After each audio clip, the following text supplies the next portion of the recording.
देखिए, जहां तक अरविंद केजरीवाल जी के घर के बाहर का दृश्य है, आज पूरा भारतवर्ष उनके घर के बाहर जो हाई वोल्टेज ड्रामा हो रहा है उसे देख रहा है। अगर मुझे एक वाक्य में कहना पड़े अरविंद केजरीवाल के घर के बाहर क्या हो रहा है तो मैं कहूंगा it is celebration of corruption. जश्न भ्रष्टाचार बनाने की कोशिश आम आदमी पार्टी के नेता और आम आदमी पार्टी के कुछ मंत्री कर रहे हैं। ये कोई पहला केस नहीं है। बोए पेड़ बबूल का तो आम कहां से खाए, करे घोटाला शराब का तो आराम कहां से पाए। ये शराब के घोटाले का विषय है और कौन सी कोर्ट तक शराब का घोटाला नहीं पहुंचा है। कौन सी ऐसी एजेंसी है जिस एजेंसी ने इस घोटाले की जांच नहीं की है, और कौन सा ऐसा दिल्ली वासी है, कौन सा ऐसा हिंदुस्तानी है जो इस विषय के तथ्य से, इस विषय के फैक्ट्स से अनभिज्ञ है। हर व्यक्ति जानता है कि प्रश्न कोई आज से पूछा नहीं जा रहा है। विगत 3 वर्षों से अरविंद केजरीवाल जी से आम आदमी पार्टी से सवाल पूछे जा रहे हैं।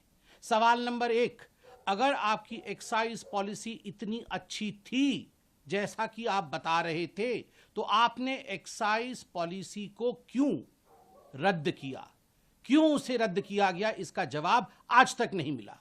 आपने कार्टेलाइजेशन शराब के पूरे तंत्र में कैसे आप लेके आ सकते थे। आपकी खुद की एक्साइज डिपार्टमेंट ने आपसे कहा था कि एक्साइज की पॉलिसी उचित नहीं है, शराब का कारोबार सरकार के हाथ में ही रहना चाहिए, प्राइवेटाइजेशन नहीं होना चाहिए। आपने उसे रद्दी के टोकरी में क्यों फेंका? खुद के सरकार के बड़े विभाग द्वारा दिया हुआ जो एडवाइस था उसे क्यों नहीं माना? ब्लैक लिस्टेड कंपनी को आगे बढ़ा करके अपने यारों को, अपने दोस्तों को ठेका देने का काम क्यों किया? सबसे बड़ा प्रश्न उठता है। पहले 5% कमीशन दिया जाता था, आपने बढ़ा करके 12% कमीशन किया और बैकडोर कमीशन जो 7% की अधिक कमीशन थी वह आपने ब्लैक मनी के रूप में रिसीव किया। क्या दिल्ली की जनता समझती नहीं है? क्या हिंदुस्तान की जनता इन बारीकियों को जानती नहीं है? विजय नायर कौन था? आज रिकॉर्डेड स्टेटमेंट है, स्टेटमेंट्स हैं ईडी के पास, सीबीआई के पास, उन तमाम जांच एजेंसियों के पास जिन लोगों ने कई करोड़ रुपए किकबैक के रूप में रिसीव किया और रिसीव करके इसको कहां कहां ठिकाने लगाया, किस बैग में इन्हें लेके गया। ये सारे विषय आज पब्लिक डोमेन में है। इन सारे विषयों की जांच हुई है।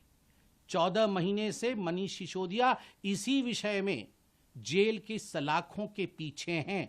कोई ऐसा कोर्ट हिंदुस्तान में बाकी नहीं है जहां आम आदमी पार्टी और अरविंद केजरीवाल जी ने जाके झूठ का पुलिंदा फैलाने की कोशिश नहीं की हो, मगर उसके बावजूद किसी कोर्ट से मनीष सिसोदिया को रिलीफ नहीं मिला।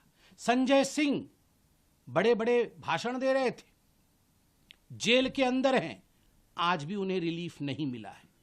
तथ्यों के आधार पर काम करती है कोर्ट, तथ्यों के आधार पर काम करते हैं ये जो जांच एजेंसी है। ये गेट के बाहर, घर के सामने बड़े बड़े वचन से, ड्रामा से कुछ नहीं होता है। अतसी जी कह रही हैं अरविंद केजरीवाल एक व्यक्ति नहीं है, वो एक आइडिया है। I should say he is a bad idea.